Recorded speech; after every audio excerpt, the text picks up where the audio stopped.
White house की press secretary Karoline Leavitt ने रविवार सोशल मीडिया एक्स पर को H-1B वीजा से जुड़ी हुई जानकारियां दी। उन्होंने बताया कि 88 लाख रुपए फीस सालाना नहीं लगेगी, ये वन टाइम फीस है जो सिर्फ एप्लीकेशन देते समय लगेगी। लेविट ने कहा कि ये बदलाव लॉटरी से निकाले गए वीजा पर लागू होंगे। हरियाणा में इंडियन नेशनल लोकल के राष्ट्रीय अध्यक्ष अभय सिंह चौटाला ने पूर्व उपराष्ट्रपति जगदीप धनखड़ को लेकर कई खुलासे किए। एक पॉडकास्ट के दौरान अभय ने कहा कि जगदीप धनखड़ साहब उपराष्ट्रपति पद से इस्तीफा देने के बाद से काफी परेशान थे, उनको अंदर ही अंदर घुटन महसूस हो रही थी।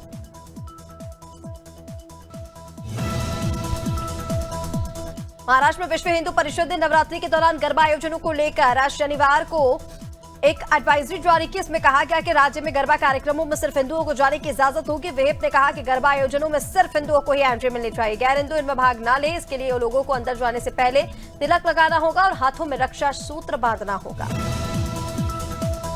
अमेरिका की तरफ से H-1B वीजा के लिए एप्लीकेशन फीस बढ़ाने पर राहुल गांधी ने पीएम मोदी पर निशाना साधा। राहुल ने शनिवार को सोशल मीडिया एक्स पर लिखा कि भारत के पास कमजोर प्रधानमंत्री हैं। राहुल ने 2017 का पोस्ट फिर से शेयर किया। उस वक्त भी उन्होंने मोदी पर आरोप लगाया था कि पीएम ने H-1B वीजा पर अमेरिका से बात नहीं की थी। भारतीय सिनेमा के सबसे बड़े सम्मान दादा साहेब फाल्के अवार्ड का ऐलान हो चुका है। साल 2023 के लिए यह प्रतिष्ठित पुरस्कार मलयालम सिनेमा के सुपरस्टार कंप्लीट एक्टर कहे जाने वाले मोहनलाल को दिया जाएगा। भारत सरकार के सूचना और प्रसारण मंत्रालय ने शनिवार को यह घोषणा की। मोहनलाल पिछले 4 दशक से फिल्मों में सक्रिय हैं। अम्बेडकर नगर के अकबरपुर में एक सिपाही ने शराब के नशे में सूचना विभाग के कर्मचारी पुष्पेंद्र शर्मा की पिटाई कर दी। घटना के दौरान उसकी पत्नी छोटे बच्चे का हवाला देकर गिड़गिड़ाती रही, लेकिन सिपाही नहीं रुका। दोनों एक ही मकान में किराए पर रहते थे। घायल कर्मचारी जिला अस्पताल में भर्ती है। कोतवाल ने अस्पताल पहुंचकर जानकारी दी।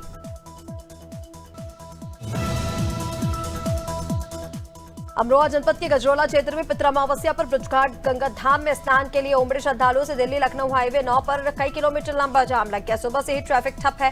पुलिस प्रशासन की तैयारियों के बावजूद गलत लेन पकड़ने वाले वाहन चालकों ने हालत बिगाड़े। पुलिस जाम खुलवाने में जुटी हुई है और लोग परेशान हैं। थाना सैद नगली क्षेत्र में गंगा उझारी ढबरासी एक्सप्रेसवे पर चेकिंग के दौरान योगी पुलिस और गौ तस्करों में मुठभेड़ हुई। पुलिस ने चाहत और अल्तमस नामक 2 गौ तस्कर को दबोच लिया है। मौके से तमंचे, कारतूस, गौकशी उपकरण, टैक्सी बरामद हुई। आरोपी दिल्ली में गौवंश का मांस बेचते थे। गौकशी अधिनियम समेत कई धाराओं में मुकदमा दर्ज हुआ है। बलिया के हल्दी थाना क्षेत्र में एक युवक की बदमाशों ने गोली मारकर हत्या कर दी। बता दें कि युवक शादी विवाह में टेंट लगाने का काम करता था और घटना के समय दोस्तों के साथ एक जन्मदिन समारोह से लौट रहा था। परिजन उसे अस्पताल ले गए, जहां डॉक्टरों ने उसे मृत घोषित कर दिया। घटना की जानकारी मिलते ही पुलिस और एसपी सहित भारी फोर्स मौके पर पहुंची और जांच की। फिलहाल पुलिस मामले की जांच में जुट गई है।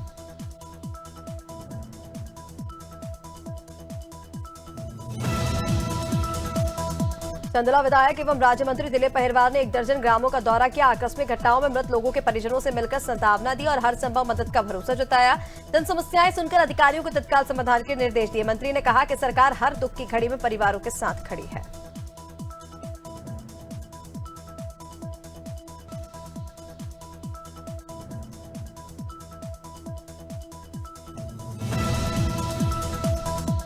दमोह में आगामी त्योहारों को देखते हुए पुलिस ने शहर में फ्लैग मार्च निकाला। पुलिस अधीक्षक सोमवंशी के निर्देश पर अतिरिक्त पुलिस अधीक्षक सुजीत सिंह भदौरिया के मार्गदर्शन में निकला।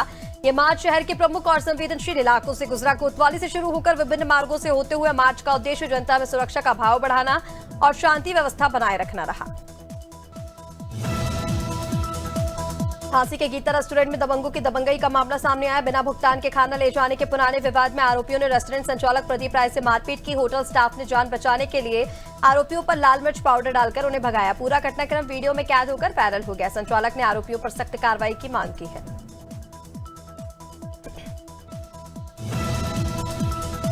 कटघोरा अंबिकापुर NH 130 पर चलना अब जान जोखिम में डालने जैसा हो गया। खासकर पौड़ी में मड़ई के बीच रोजाना दुर्घटनाएं हो रही हैं। सड़क पर आवारा मवेशियों का कब्जा बना हुआ है, जो हादसों की बड़ी वजह है।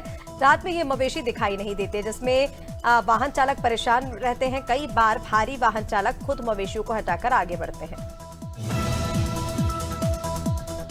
गुमशानी रोड के पास ईंट भट्टे की चिमनी में युवक का शव मिलने से इलाके में हड़कंप मच गया। मृतक मोनू पुत्र योगेश कुमार 6 दिनों से लापता था। दोस्तों ने गला दबाकर उसकी हत्या कर दी और चैन लूटकर शव को मिट्टी में दबा दिया। वहीं पुलिस ने 2 आरोपियों को गिरफ्तार कर लिया है, जबकि एक फरार है। लूटी गई चेन बरामद कर ली गई है। मामला थाना असमोली क्षेत्र का बताया जा रहा है। सिवनी में हड़ताल 13वें दिन भी जारी रही। 3 सूत्रीय मांगों को लेकर एमपी में 55,000 से अधिक सहकारी कर्मचारी 8 सितंबर से अनिश्चितकालीन हड़ताल पर हैं। जिले की 57 सहकारी समितियां और 200 से ज्यादा पीडीएस केंद्र बंद हैं। इससे किसानों को खाद बीज और ऋण तथा आम जनता को राशन नहीं मिल पा रहा है।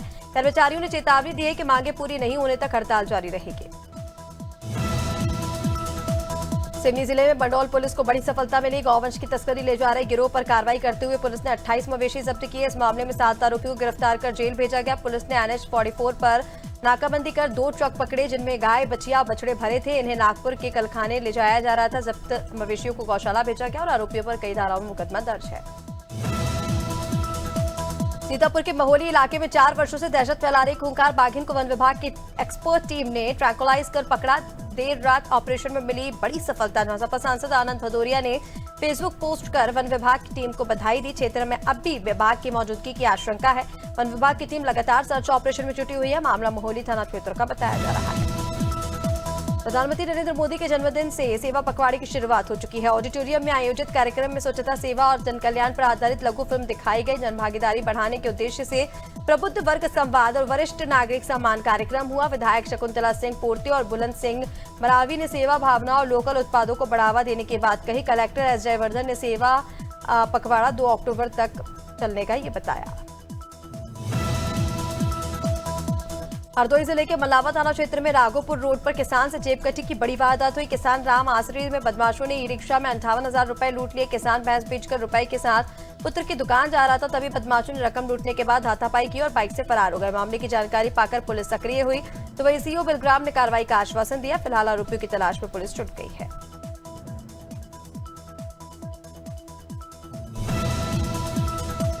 इंदौर में श्राद्ध पक्ष पर विशेष अभियान हुआ। संस्था आनंद गोष्ठी द्वारा शहीद पुरुषों और भाजपा और आरएसएस के दिवंगत कार्यकर्ताओं, महापुरुषों, प्रचारकों, संतों और आतंकवादी हमलों और दुर्घटनाओं मारे गए निर्देशों को श्रद्धांजलि दी।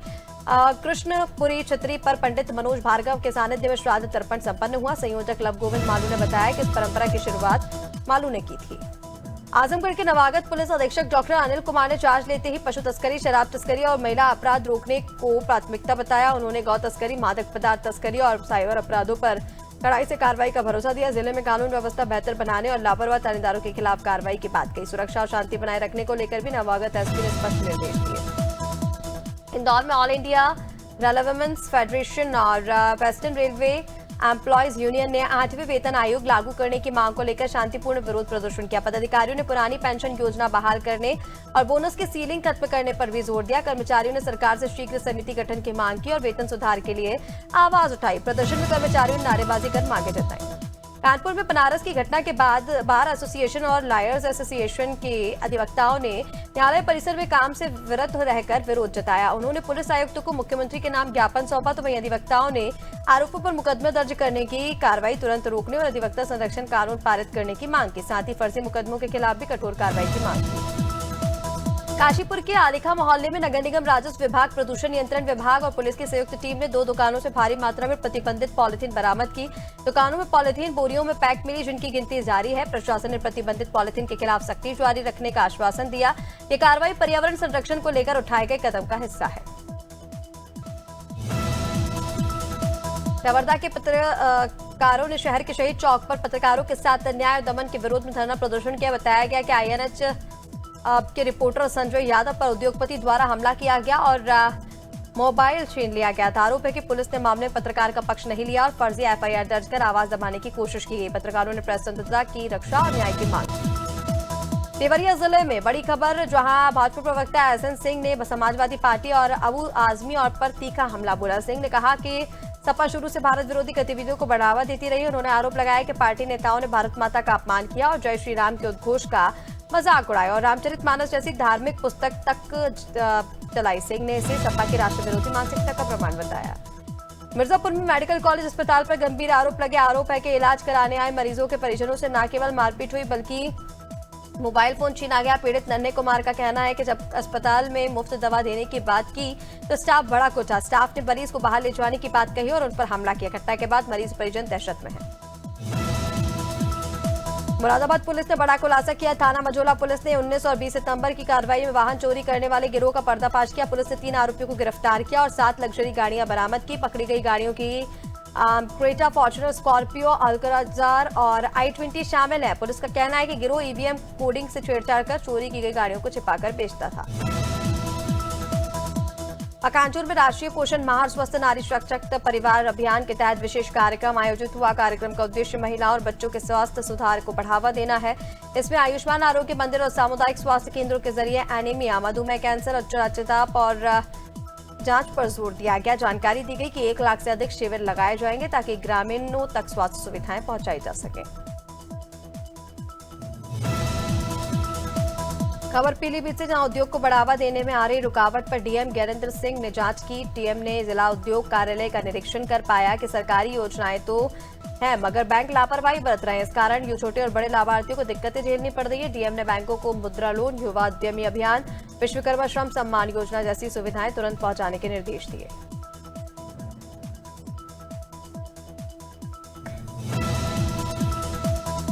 उन्नाव के सदर कोतवाली क्षेत्र के तालिब सराय में देर रात बदमाशों ने एक घर में घुसकर लूटपाट की। रात करीब 10 बजे हथियारबंद बदमाशों ने महिला से मारपीट कर अलमारी से 4000 रुपए लूट लिए। शोर मचाने पर लोग जुटे और पुलिस को सूचना दी। पुलिस ने जांच शुरू कर सीसीटीवी फुटेज खंगालना शुरू किए और शक के आधार पर महिला के बेटे से पूछताछ फिलहाल जारी है।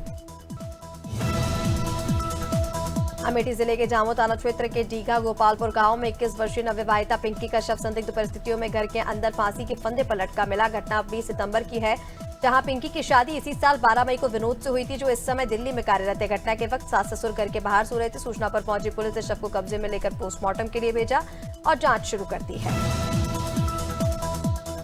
संग्रामपुर थाना क्षेत्र के टीकर माफी बाजार स्थित बेकरी दुकान में संदिग्ध परिस्थितियों में भीषण आग लग गई। आग से 70 से 80 लाख रुपए का सामान जलकर राख हो गया। दुकानदार महबूब आलम ने नुकसान की जानकारी दी। फायर ब्रिगेड की 2 गाड़ियों ने कड़ी मशक्कत के बाद आग पर काबू पाया। आग लगने का कारण स्पष्ट नहीं हो पाया है, तो वहीं धुआं देखकर लोगों ने इसकी सूचना दी थी। जरूरत के सामानों पर कल यानी 22 सितंबर से आप केवल 2 स्लैब के जीएसटी लगेगा, 5% और 18%। सरकार ने टैक्स सिस्टम को आसान बनाने के लिए ऐसा किया है। इससे आम जरूरत की चीजें जैसे पनीर, घी, साबुन, शैम्पू के साथ एसी, कार भी सस्ती होंगी। जीएसटी काउंसिल की 56वीं मीटिंग में इस पर फैसला लिया गया था। केंद्र सरकार ने 22 सितंबर से जीएसटी दरों में कटौती का ऐलान किया। ऐसे में दाम कम हुए या नहीं, इसकी भी सख्त निगरानी की जाएगी। सेंट्रल और स्टेट जीएसटी विभाग के फील्ड अफसर बाजार में अचानक निरीक्षण करेंगे, उन चीजों को खरीदेंगे जिनके दाम घटाने की घोषणा की गई है। यदि पाया गया कि टैक्स कटौती के हिसाब से कीमतें नहीं घटाई गई तो दुकानदारों को मिलने वाला टैक्स क्रेडिट ब्लॉक किया जाएगा।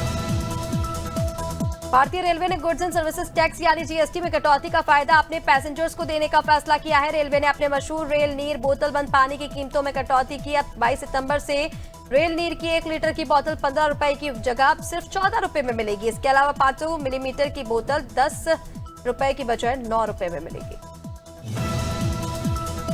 तो वहीं अमूल ने भी अपने 700 से ज्यादा प्रोडक्ट्स की कीमतों में कटौती की घोषणा की। इसमें घी, मक्खन, चीज, आइसक्रीम और अन्य दूध जैसे उत्पाद शामिल हैं। यह बदलाव 22 सितंबर से लागू हो जाएंगे। अमूल ने यह कदम नए जीएसटी स्लैब में हुए बदलाव के बाद उठाया है। इससे पहले मदर डेयरी ने 16 सितंबर को अपने डेयरी प्रोडक्ट्स के दामों में कटौती का ऐलान किया था। और अगर आप फोन पे, पेटीएम, क्रेडिट कार्ड या फिर अमेजॉन पे जैसे मोबाइल ऐप्स के साथ घर का किराया देते हैं तो अब ऐसा नहीं कर पाएंगे, क्योंकि रिजर्व बैंक ऑफ इंडिया ने भुगतान सेवाओं से जुड़े नए नियम लागू किए हैं। नए नियमों के तहत फिनटेक प्लेटफॉर्म्स ने अपने ऐप्स पर क्रेडिट कार्ड से रेंट पेमेंट सर्विस बंद कर दी है।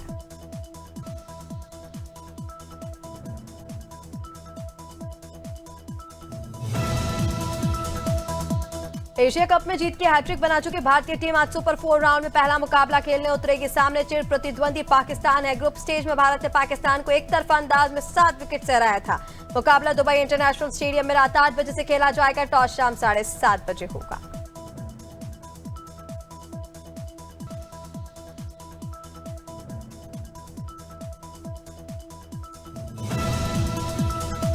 मिथुन मनहास का भारतीय क्रिकेट कंट्रोल बोर्ड का अध्यक्ष बनने की दौड़ में सबसे नाम आगे है। दिल्ली में शनिवार को दिल्ली एक केंद्रीय मंत्री के घर पर हुई मीटिंग में बीसीसीआई के शीर्ष अधिकारी मौजूद थे।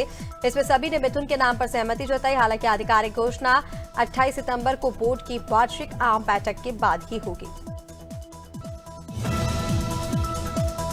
भारत और ऑस्ट्रेलिया के बीच शनिवार को वुमेन्स क्रिकेट का ऐतिहासिक वनडे मैच खेला गया। दोनों टीमों ने मिलकर मुकाबले में रिकॉर्ड 781 रन बनाए। दिल्ली के अरुण जेटली स्टेडियम में ऑस्ट्रेलिया ने बेथ मूनी की 57 बॉल पर सेंचुरी के दम पर 412 रन बनाए, तो वहीं इंडिया वुमेन्स के खिलाफ ये हाईएस्ट स्कोर रहा। इसी के साथ ऑस्ट्रेलिया ने 3 वनडे की सीरीज 2-1 से जीत ली है। ऑस्ट्रेलिया क्रिकेट टीम के पूर्व कप्तान डेविड वार्नर शनिवार को हरियाणा के नूह जिले में गाड़ी में घूमते नजर आए। इसके बाद गांव जीना स्थित कैनकैप कंपनी पहुंचकर उन्होंने कंपनी अधिकारियों के साथ क्रिकेट मैच खेला। वहीं डेविड वार्नर के क्रिकेट मैच खेलने का वीडियो अब सोशल मीडिया पर जमकर वायरल हो रहा है।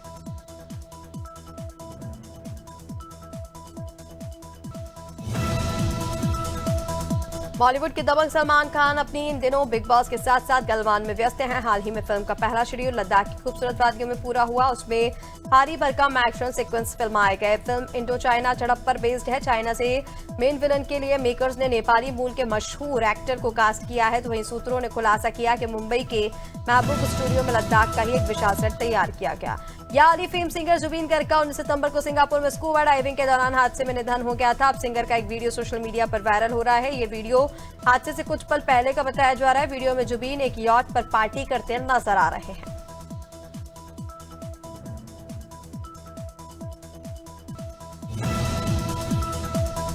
एक्ट्रेस दीपिका पादुकोण ने इंस्टाग्राम पर पोस्ट शेयर कर कंफर्म किया कि वो शाहरुख खान की आने वाली फिल्म किंग में नजर आएंगे। दीपिका ने फिल्म की शूटिंग शुरू कर दी है। दीपिका ने एक पोस्ट में लिखा कि मुझे लगभग 18 साल पहले ओम शांति ओम की शूटिंग के दौरान जो सीख शाहरुख ने दी थी वो ये थी कि फिल्म बनाना और उसके साथ काम करने वाले लोग उसकी सक्सेस से ज्यादा महत्वपूर्ण है। मैं पूरी तरह सहमत हूँ। टेलीविजन का popular reality show big boss 19 लगातार चर्चाओं में बना हुआ है। शो में सिंगर अमाल मलिक भी लगातार हो रहे झगड़ों में सुर्खियों में। हालांकि अब शो की पूर्व विजेता रही गौहर खान ने अमाल मलिक को फटकार लगाई, तो वहीं एक्ट्रेस सुनर अहाली ने भी कंटेस्टेंट गौरव खन्ना की जर्नी पर तंज कसा है।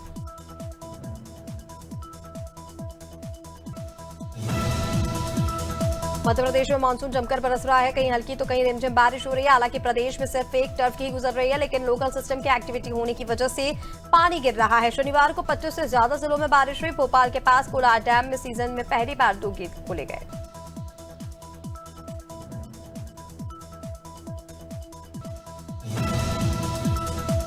छत्तीसगढ़ में अगले 4 दिनों तक बादल गरजने और बिजली चमकने जैसी मानसूनी गतिविधियों के साथ हल्की बारिश जारी रहेगी। पिछले 24 घंटों में प्रदेश में खास बारिश नहीं हुई है। हालांकि गरियाबंद जिले में शनिवार को तेज आंधी तूफान में अफरा तफरी का माहौल बन गया। राजधानी रायपुर के इलाकों में शनिवार को मध्यम बारिश हुई।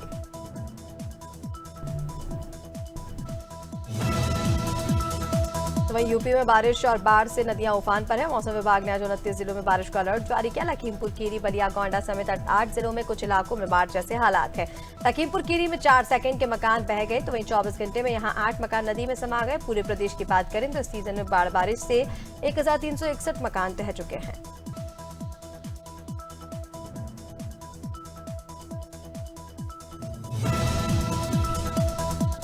तो वहीं बिहार में पिछले कुछ दिनों से मानसून एक्टिव। मौसम विभाग ने आज यानी रविवार को राज्य के 26 जिलों में बारिश का येलो अलर्ट जारी किया। इन जिलों में हल्की से मध्यम बारिश के साथ कई इलाकों में बिजली गिरने की संभावना है। तो वहीं विभाग का कहना है कि अगले 7 दिनों तक बिहार में मानसून की सक्रियता बनी रहेगी।